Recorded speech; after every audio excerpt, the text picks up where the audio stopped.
Good afternoon হ্যানিস লাইফস্টাইলে তোমাদের সবাইকে স্বাগত জানাই। আশা করি তোমরা সবাই খুব ভালো আছো, সুস্থ আছো, আর আমিও ভালো আছি। বিকেলবেলাতে দেখো আদি একদম জল দিতে ব্যস্ত গাছে। তো প্রতিদিনের মতো আজকেও বিকেলে জল দিচ্ছে। সকালবেলাতে দেয় না, তার কারণ আমি এমনি গাছগুলো বারান্দাতে রেখেছি, সেভাবে তো রোদ পাই না, তাই মাটিটা ভেজাই থাকে। ওই কারণে সকালের দিকে আর জল দিই না, একদম বিকেলের দিকেই। আর জল দেওয়ার দায়িত্বটা সম্পূর্ণই আদি বুড়োর। ওই জল দেয়। আর আমি যদি ভুলেও যাই, দেখি ও ঠিক মনে করে, বলে মা বিকেল তো হয়ে গেছে, এখন জল দেবো না। দেখো গাছে তিনটে গোলাপি সুন্দরভাবে ফুটেছে, একটা বেশ ভালোভাবে ফুটেছে আর দুটো একটু একটু করে ফুটেছে। কি সুন্দর লাগছে না দেখতে। তো মনে হচ্ছে 2-3 দিনের মধ্যে পুরোটা ফুটে যাবে। তো এদিকে গাছে জল দেওয়ার পরে ছাদ থেকে কিছু জামা কাপড় তুলে নিয়ে এসেছিলাম, সেইগুলোকে বারান্দায় মেলে দিচ্ছি। তো এই জামা কাপড়গুলো দুপুরের দিকে কেচে দিয়েছিলাম, তো সেই রকমভাবে শুকোয়নি, তো হালকা হালকা ভেজা আছে, ভাবলাম বারান্দায় মেলে দিই, শুকিয়ে যাবে। তো সকালের দিকে কাছাকাছি থাকলে সেগুলো তাড়াতাড়ি শুকিয়ে যায়, মানে গোটা দিনটাই রোদ পায়। কিন্তু দুপুরের দিকে কাছাকাছি থাকলে কী বলতো, রোদটা সেরকম পাওয়া যায় না। আর যেহেতু শীতের বেলা, রোদ তো সেভাবে পাওয়াই যায় না, রোদটা একটু ঝিমাঝিমাই থাকে। তবু আজকে রোদটা খুব একটা খারাপ ওঠেনি, ভালোই উঠেছিল, কিন্তু আমার দেরি করে কাচার জন্য জামা কাপড়গুলো ঠিকঠাক শুকোলো না। আর এদিকে আমি ক্যামেরা অন করেছি, একভাবে আদিপুরো দুষ্টুমি করেই যাচ্ছে ক্যামেরার সামনে। এই রকম ছেলে। তো এতগুলো জামা কাপড় কেচেছি, কিন্তু কি বলতো, মানে কোমরটাতে প্রচণ্ড পরিমাণে এই জন্য যন্ত্রণা করছে। কারণ আমি তো মানে কদিন ধরে এত পরিমাণে কোমরে যন্ত্রণা, তোমাদেরকে কি বলবো, একটু ভারী কাজ করলে কোমরে প্রচণ্ড পরিমাণে ব্যথা করে। তো জামা কাপড় মেলতে গিয়ে বাইরের দিকে তাকিয়ে দেখছি কতগুলো মানুষ যেন একটু চিল্লামিল্লি করছে। তো তাকিয়ে দেখছিলাম যে পাশেই সবাই জল নিচ্ছে। তো আমাদের এখানে সবাই রাস্তার উপরে যে কলগুলোতে জল নেয়, পাশের সব মানুষগুলো তারাই গল্প করছে, তাই তাকে একটু দেখলাম। তো বিকেলবেলার দিকে বিছানা শুয়েছিলাম, দুপুরের দিকে অনেকক্ষণ ধরে শুয়েছিলাম, সেই কারণে বিছানা টিছানা এরকমই অবস্থা। তো ভালো করে গুছিয়ে নিচ্ছি, কারণ এখন যদি না গুছোই তাহলে এই ব্ল্যাঙ্কেটটার উপরে আদি একদম উঠে অত্যাচার শুরু করে দেবে। আর আমার ব্ল্যাঙ্কেটের যে কভারটা দেখছো, এই কভারটা ব্ল্যাঙ্কেটের থেকে কভারটাই বেশি বড়, তাই ঠিকঠাক সেটই হয় না, কেমন মানে জড়সড় হয়ে ব্ল্যাঙ্কেটটা গোছাতে হয়। তো অনেক চেষ্টা করি ঠিক করার, কিন্তু কিছুতেই ঠিক হয় না, অনেকটাই বড়, প্রায় আধাত মতো বড়। তো বিছানাটা ভালো করে তুলে মানে গুছিয়ে নিলাম। সকাল থেকে তোমাদেরকে ভিডিও দেখাতে পারিনি, কারণ শরীরটা খুব একটা ভালো ছিল না। আর আদির পায়ে ব্যথাটাও ভালোই বেড়েছে, স্কুলটায় অফ গেল। আর আমার শরীরটা ভালো যাচ্ছে না বলে না, কোনো কিছুই আর ভালো লাগছে না। তো মাঝে ভাবলাম যে ভিডিওটা 2 দিন বন্ধ না হয় রাখবো, তারপরে ভাবলাম যে না, ভিডিও বন্ধ রেখে কি করব, একটু তোমাদের সঙ্গে গল্প করলে, তোমাদেরকে সারাদিনের কাজ যদি একটু শেয়ার করি তাহলে মনটা একটু ভালো লাগবে। আর এটা এমন একটা মানে ভালো লাগার জায়গা তৈরি হয়ে গেছে, ভিডিও অফ করে থাকলে না একদমই ভালো লাগে না। মানে 1-2 দিন যদি কোনো কারণে ভিডিও অফ রাখি, তখন মনের মধ্যে যেন কেমন একটা লাগে যে যা একটা বড় যেন কাজ করতে পারলাম না। যদি জানি সেরকমভাবে ভিডিওর ভিউজ নেই, মানে ওয়াচ টাইমও সেভাবে পাচ্ছি না, কিন্তু কি বলতো, এটা একটা ভালো লাগার জায়গা আমার তৈরি হয়ে গেছে। তো কাজটাকে আমি এত ভালোবেসে ফেলেছি, সেই কাজটা যদি না করি না, আমার আর ভালো লাগে না, কেমন যেন একটা লাগে। মানে সারাদিনের সংসার সমস্ত কাজের মধ্যে এই কাজটাও আমার একটা ভালো লাগার জায়গা। তো বিছানাটা তুলে নিয়ে আবার সন্ধ্যা দিচ্ছি, আর সন্ধ্যা লেগেও গেছে। তো বাড়িতে যেহেতু আমার প্রদীপ কিছু নেই, ঘরে কিছু মোমবাতি আছে, মোমবাতি ধরিয়েই কদিন ধরে একটু সন্ধ্যাটা দিচ্ছি। আমাকে এক দিদিভাই কমেন্ট করেছিল যে অ্যানি তুমি পুজো দাও না, তো এরকম একটা কমেন্ট করেছিল। আমি ওই দিদিভাইকে আমি আজকে সেই কমেন্টের উত্তরটাই আমি দিয়ে দিই। হ্যাঁ, আমি পুজো দিই না, কারণ প্রসেনজিৎ প্রত্যেক দিন সকালবেলাতে, আমি অনেকবার ভিডিওতে বলেছি এই কথাটা। তো ওই দিদিভাই আমার ভিডিওর কথাগুলো খেয়াল করেছে কি না, কারণ ওই দিদিভাই আমার ভিডিও প্রায় দেখে, প্রতিদিনই দেখে। তো হয়তো সে খেয়াল করেনি আমার কথাটা, তবুও আজকে আমি বলে দিই। তো ভিডিওর আমার কী বলো তো, প্রসেনজিৎ প্রত্যেক দিন সকালবেলা স্নান করে ও পুজো দিয়ে ও অফিস যায়, মানে এটা প্রসেনজিতের কাজ, ও সেটা করবেই। তাই পুজোটা আমি দিই না। আর সন্ধ্যা দেওয়াটা এটা আমি দিই, কিন্তু পুজোটা প্রসেনজিৎ দেয়, 12 মাস ওই দেবে, ওর এটা ভালো লাগে। তো যার যেটা ভালো লাগে সে সেটাই করুক, তো ওর ভালো লাগে পুজো দিতে, তাই জন্য আমি অনেকবার ভিডিওতে দেখিয়েছি প্রসেনজিতের পুজো দেওয়া। তো পুজোটা ও দেয় আর সন্ধ্যাটা আমি দিই। তাই জন্য আমার আর পুজো দেওয়ার দেখানোটা আমার আর হয় না। আমি কোনো দিন যদি দিই মাঝে সাঝে তোমাদের দেখাই, কিন্তু মানে আমি যেটা করি না সেটা তোমাদের কি করে দেখাবো। আর এই পুজো দেওয়ার সময় প্রসেনজিৎ খুব একটা পছন্দও করে না ভিডিও করা, বলে যে আমি ঠাকুরের কাছে পুজো দিচ্ছি সেটা নিয়ে ভিডিও করার কি আছে, এটাও পছন্দ করে না, ওই জন্য আর ভিডিও আমি করিও না।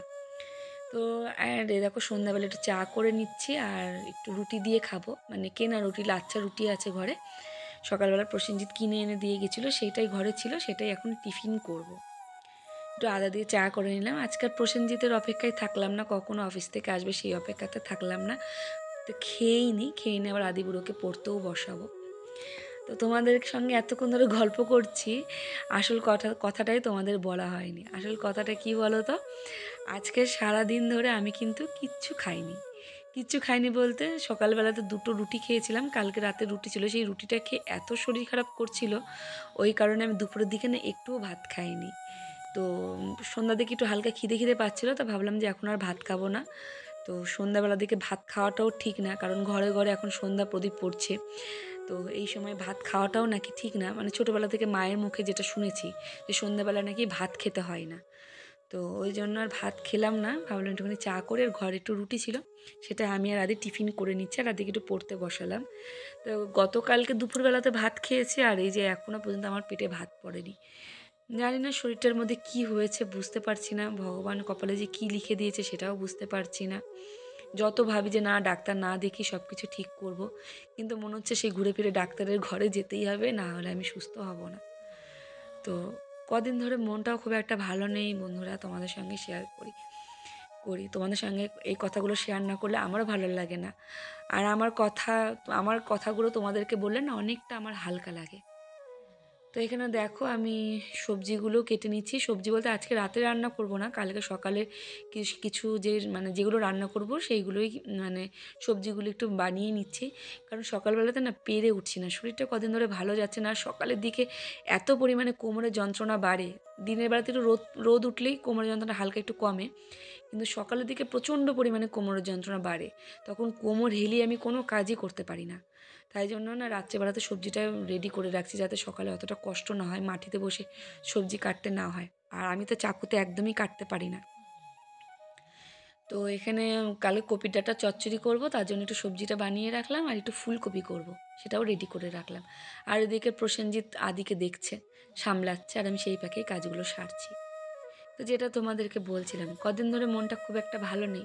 আর শরীর খারাপ হলে, অনেকের আছে শরীর খারাপ হলে অনেক মেয়েদেরই মায়ের কথা খুব মনে পড়ে, যে শরীর ভালো না থাকলে। আমার আবার উল্টো, আমার বাবার কথা খুব মনে পড়ে শরীর খারাপ হলেই। প্রচণ্ড বাবার কথা কদিন ধরে মনে পড়ছে, বাবার জন্য খুব কষ্ট হচ্ছে। অন্য একটা জায়গা থেকে মনে হচ্ছে যে বাবা থাকলে হয়তো সব সমস্যার সমাধান হয়েও যেত। তো জানি না, হয়তো হতো। তো এটা মনের একটা বিশ্বাস যে বাবা থাকলে সব সমস্যার সমাধান হয়। আর অনেকের মুখেই শুনেছি মেয়েরা একটু বাবা ভক্ত, হ্যাঁ হ্যাঁ, ছেলেরা মা ভক্ত। আর ছোটোবেলা থেকে আমি একটু বেশি বাবা ভক্ত ছিলাম। তো আমি আমার ভাই দুজনাই বাবা ভক্তটা একটু বেশি ছিলাম। আর মাকেও ভালোবাসি অবশ্যই, মাকে তো সব সন্তানেরা মাকে তো খুবই ভালোবাসে, কিন্তু যত আবদার যত কিছু আমাদের দুই ভাই বোনেরই বাবার প্রতিই বেশি ছিল। আর এই শরীর টরীর খারাপ হলে, শরীরে কোনো প্রবলেম হলে, বা কোনো দিক দিয়ে একটু মানসিক দিক থেকে কোনো কারণে যদি একটু ভেঙে থাকি বা একটু কষ্টে থাকি, মন মেজাজ যদি খুব একটা ভালো না লাগে, তখন বাবার কথা প্রচণ্ড পরিমাণে মনে পড়ে। তখন মনে হয় যেন বাবা থাকলে যেন সব সমস্যার সমাধান হয়ে যেত। তো মাঝে মাঝে বাবার ছবির সামনে দাঁড়িয়ে না বাবার কাছে অনেক অভিযোগও করি যে তুমি এতটাই স্বার্থপর, এরকমভাবে আমাকে একা রেখে চলে গেলে। তো অনেক কিছু বলতে ইচ্ছা করে বাবাকে, অনেক কিছু বলারও আছে।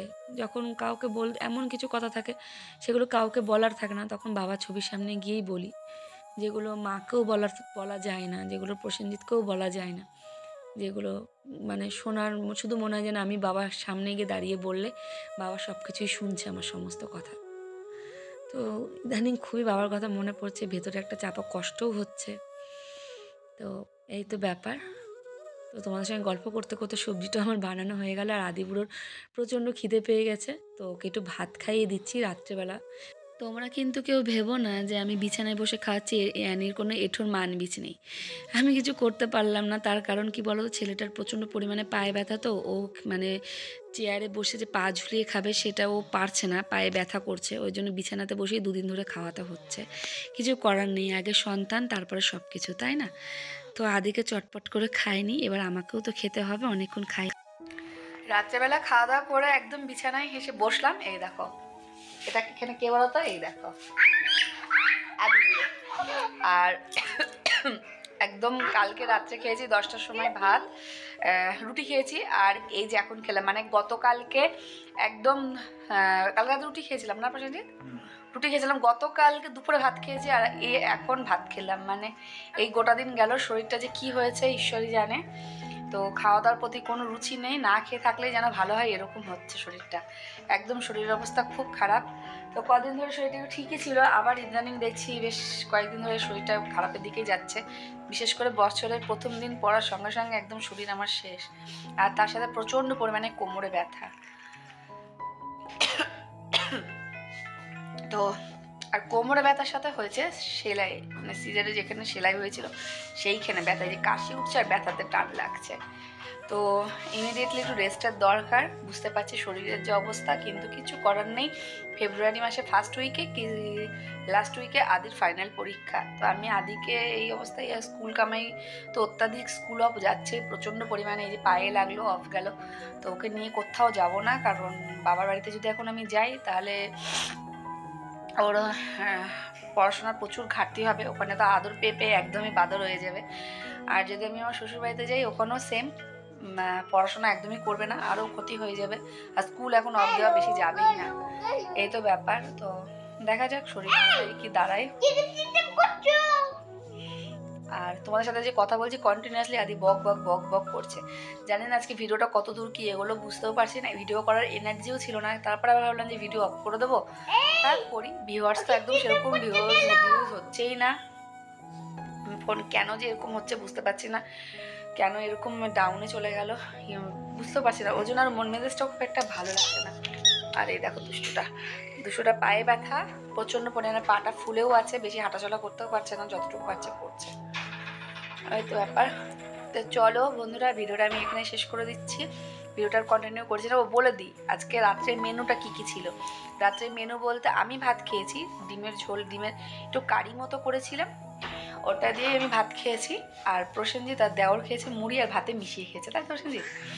তা প্রসেনজিৎ অফিস থেকে এসে যখন শুনলাম আমার শরীরটা খুব একটা ভালো নেই, তো প্রসেনজিৎ বললো আজকে আর তোমাকে আগুনের সামনে গিয়ে রুটি করতে হবে না, তুমি ভাত অনেকগুলো ভাত ছিল, তাই জন্য প্রসেনজিৎ বললো যে একবার বাবান আমি কথা বলছি তো, ভাতে আর মুড়িতে মিশিয়ে খেয়ে নেবো।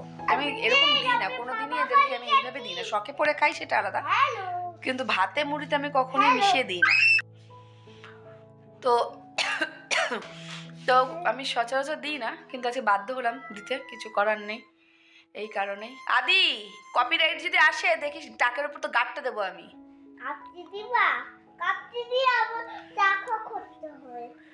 কথা দেখেছো, কথা প্রচুর। তো চলো বন্ধুরা, আদি আমাকে আর কথা বলতে দেবেন না, আমি ভিডিওটা এখানেই শেষ করে দিচ্ছি। আশা করছি আজকে ভিডিওটা তোমাদের ভালো লাগবে। আদির জন্য না আমার কপিরাইট যদি আসে না, আদিকে যে আমি কি পিটান দেবো, তো ভিডিওটা আমি এখানে শেষ করে দিচ্ছি। আমি কতবার যে কথা বলতে বলতে অফ করলাম ক্যামেরাটা তার ঠিক নেই, একভাবে আদি কন্টিনিউয়াসলি ফোনটা চালিয়ে ওর ফোনে পিয়ানো বাজিয়ে যাচ্ছে, এটা ওটা বাজিয়ে যাচ্ছে।